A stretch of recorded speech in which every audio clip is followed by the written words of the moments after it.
अकोला शहरातील ऐतिहासिक मोठ्या राम मंदिरात धार्मिक वातावरणात मोठ्या उत्साहात श्रीराम जन्मोत्सव साजरा करण्यात आला।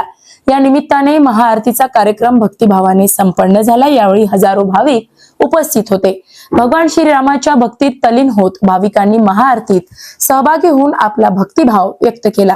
महाआरतीनंतर मंदिर परिसरात खिचडी अन्नदानाचा कार्यक्रम आयोजित करण्यात आला। या कार्यक्रमात भाविकांसह गरजू नागरिकांना प्रसाद स्वरूपात खिचडीचे वाटप करण्यात आले। या पुण्य कार्यामध्ये भाविकांनी उत्स्फूर्तपणे सहभाग नोंदविला। कार्यक्रमादरम्यान मंदिर परिसरात भक्ती आणि सेवाभावाचा सुंदर संगम अनुभवायला मिळाला। प्रभू रामचंद्राचा जन्मोत्सव आनंद आणि उत्साह आणि भक्ती आणि श्रद्धा विश्वासासोबत सर्वांना सोबत घेऊन आनंद देणारा उत्सव आहे। या आनंद उत्सवामध्ये राम खिचडी रामप्रसाद वितरण करण्यात येत आहे। यामध्ये सगळ्या भक्तांचा आनंद आहे। मोठ्या राम मंदिर परिसरात सातत्याने हा उपक्रम सुरू आहे। या उपक्रमामध्ये सगळे सामाजिक धार्मिक सगळे लोक आले आहेत। त्यांचं सर्वांचं स्वागत।